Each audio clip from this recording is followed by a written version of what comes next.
আসসালামু আলাইকুম, সবাইকে স্বাগত জানাচ্ছি আজকের বিশেষ অবৈতিকরণ একটি ভিডিওতে।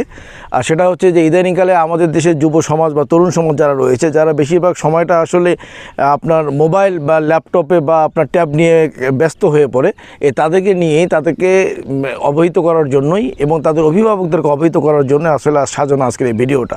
আর সেটা হচ্ছে যে এর আগে আমি একটি ভিডিওতে বলেছিলাম যে একটা হরমোন রয়েছে, সেটা হচ্ছে ডোপামিন। এই ডোপামিন হরমোনটা আমাদের মস্তিষ্ক থেকে নিঃসৃত হয়। তার ডোপামিন হরমোনটার কাজটা কি, আপনি যখন যে কাজটা করবেন ওই কাজটাকে ভালোবেসে আরও বেশি সময় ধরে করার জন্য কিন্তু ওই হরমোনটা নিঃসৃত হয়। আর মনে হয় কি যে এই কাজটাই মনে হয় আমার জন্য পারফেক্ট এবং এই কাজটার মধ্যেই মনে হয় আমার সকল রকমের ভালো কিছু নিহত রয়েছে। আর ঠিক এই কাজটাই হয় যখন কেউ, একটা তরুণ বা একটা ছেলে বা মেয়ে যখন মোবাইল নিয়ে থাকে, মোবাইলে বিভিন্ন রকমের অ্যাক্টিভিটিসগুলো দেখে, রিল দেখে বা বিভিন্ন রকমের অ্যাক্টিভিটিসগুলো যখন দেখে, তখনই তার মস্তিষ্ক থেকে সেই ডোপামিনটা নিঃসৃত হয় এবং মনে হয় কি যে এই মোবাইলে যে ভিডিওগুলো দেখতেছে এগুলোই মনে হয় তার জীবন, এগুলোই তার সব কিছু, এগুলোর মধ্যেই তার কেরিয়ার, এগুলোর মধ্যেই তার সব কিছুর জন্য নিহত রয়েছে।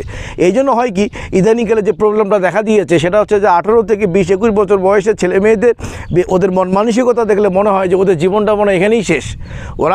ওদের ওই কম্পিউটার এবং আপনার মোবাইলের যে কার্যক্রমগুলো দেখতেছে এগুলোর মধ্যেই মনে হচ্ছে যে ওদের জীবনটা নিহত রয়েছে। এই কারণে তাদের জীবনের প্রতি একটা অনীহা কাজ করতেছে এবং ওরা ওদের কেরিয়ার নিয়ে ভাবার কোনো চিন্তাই করতে পারতেছে না বা ভাবার কোনো অপশনই পাইতেছে না। তার কারণটা কি, তাদের ওই ডোপামিনটা এমনভাবে তাদেরকে নিশ্চিত হচ্ছে যে ওই কাজটাই বারবার তাদের করার জন্য তাকে উৎসাহিত করতেছে। এই জন্য সে জীবনে একটু হতাশাগ্রস্ত হয়ে যাচ্ছে, তার মধ্যে ডিপ্রেশন আসতেছে, সে যে নিজের কেরিয়ারটা গঠন করবে সেদিকে সে ভাবার কোনো সুযোগই পাচ্ছে না এবং 18 থেকে 21 বছর বয়সে মনে হচ্ছে যে এখানেই মনে হয় তার জীবনের শেষ। প্রায় এই কথাটা শোনা যায় যে এইখানে আমার জীবনের সমাপ্তি।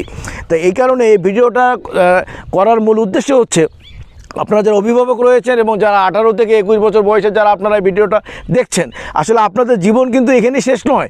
একটা মানুষ আমাদের দেশে এখন 70 থেকে 80 বছর বয়স পর্যন্ত বাঁচে। তো 21 বছর বয়সে যদি আপনি মনে করেন যে আপনার জীবনটা শেষ, তাহলে এখনও প্রায় 60 বছর বাকি রয়েছে। তো এখন 4 ভাগের 1 ভাগ জীবন আপনি মাত্র অতিবাহিত করতেছেন।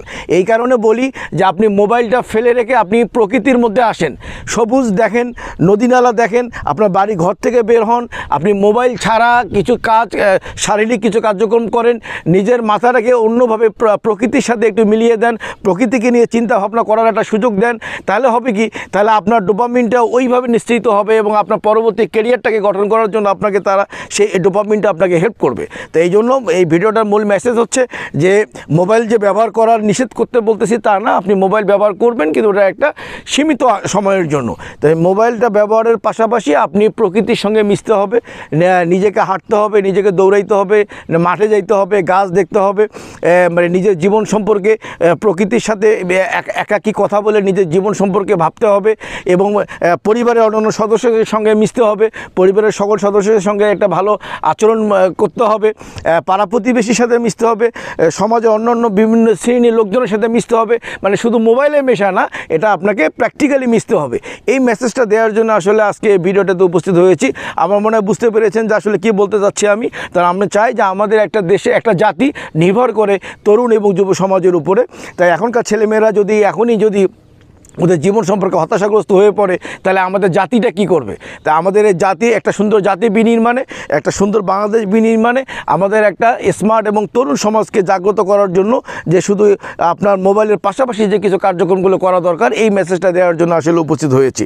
তো সবাই ভালো থাকবেন, সুস্থ থাকবেন। আবার হয়তো বা নতুন কোনো অবৈতকরণ ভিডিও নিয়ে আপনাদের সামনে উপস্থিত হব। সেই পর্যন্ত সবার জন্য শুভকামনা। আসসালামু আলাইকুম।